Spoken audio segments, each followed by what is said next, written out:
शाम 7 बजे की खबरें लेकर हाजिर हैं। मैं हूं आपके साथ में मानसा मलिक और बुलेटिन की शुरुआत इस वक्त की सबसे बड़ी और महत्वपूर्ण तस्वीर के साथ करेंगे।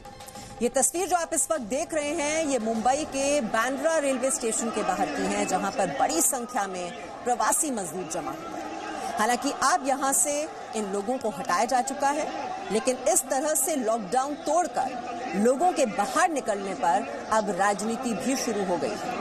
महाराष्ट्र सरकार में मंत्री और मुख्यमंत्री उद्धव ठाकरे के बेटे आदित्य ठाकरे ने केंद्र सरकार पर आरोप लगाया कि केंद्र सरकार ने मजदूरों के घर जाने की व्यवस्था नहीं की है। मजदूर खाना और शेल्टर नहीं बल्कि अपने घर जाना चाहते हैं।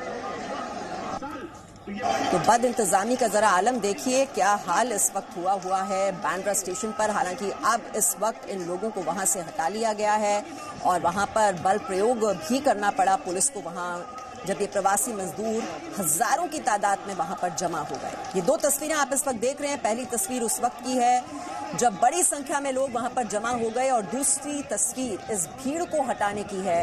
पुलिस ने वहां पर लाठीचार्ज किया और लोगों को वहां से हटाया।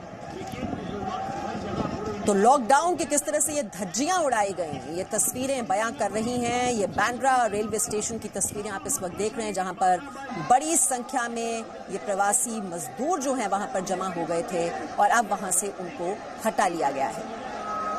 राजीव रंजन हमारे रिपोर्टर इस वक्त इस खबर पर और जानकारी के साथ हमारे साथ जुड़ चुके हैं। राजीव, इतनी बड़ी तादाद में ये मजदूर वहां पर जमा कैसे हो गए? ये लॉकडाउन की सरेआम वहां पर धज्जियां उड़ाई गई। जिस तरीके से मजदूरों का इकट्ठा होना अपने आप में कई सवाल खड़े करता है कि आखिर इन मजदूरों को यहां आने का उनके दिमाग में किस बात की आई।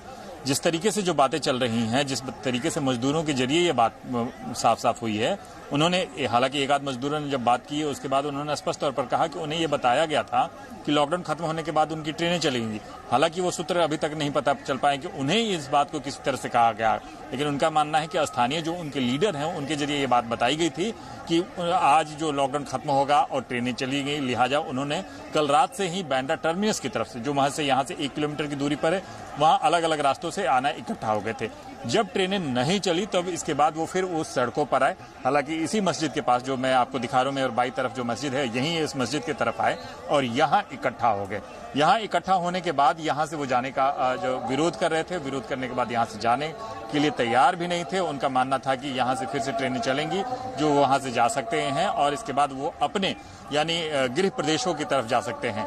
इस बात को लेकर अभी तक पुलिस जांच कर रही है, प्रशासन जांच कर रही है कि आखिर उन तक ये बातें पहुंचाई कैसे गई, अफवाह किस तरह से पहुंचाया गया कि ट्रेनें चलेंगी। पुलिस ने अभी तक स्पष्ट नहीं कर पाए है कि आखिर उन तक ये बातें सोशल मीडिया की तरफ से या लोकल जो लीडर हैं उनके जरिए पहुंचाई गई थी या उनको, हालांकि मजदूरों के जरिए से अभी तक ये बयान नहीं किया गया कि उनको यहाँ रहने में किस तरह की दिक्कतें आ रही हैं। लेकिन ये भी बात चल रही है, सूत्रों के हवाले से ये भी बातें आ रही हैं कि उनके लिए क्या कुछ खास प्रबंध किए जा पाए हैं कि नहीं। हालांकि अलग अलग जगह कुछ सेंटर राजीव, दिल्ली में भी कुछ ऐसी तस्वीरें देखने को मिली थी और तब भी ये बात हो रही थी कि सोशल मीडिया पर ये अफवाह फैलाई गई थी और उसके बाद ये लोग वहां पर जुटना शुरू हो गए थे बस स्टेशन पर। और ये इसी तरह की तस्वीरें मुंबई में भी देखने को मिली हैं और आदित्य ठाकरे की ओर से केंद्र पर वार किया गया है कि उनको खाना नहीं चाहिए, उन्हें अपने राज्य में जाना है, ये शेल्टर की समस्या नहीं है। ये पीएम की वीडियो कॉन्फ्रेंसिंग में भी ये मामला उठाया गया था, रोड मैप बनाने को कहा गया था। ये केंद्र पर वार करते हुए आदित्य ठाकरे ने बात कही है। लेकिन आप ये समझिए कि ये एपी सेंटर है संक्रमण का। मुंबई में 100 से ज्यादा लोगों की मौत हो चुकी है, 1,500 से ज्यादा लोग वहां पर संक्रमित हैं और ऐसे में जब इतना बड़ा जमावड़ा वहां पर होता है तो ये बहुत ही चिंता बढ़ाने वाली तस्वीर है।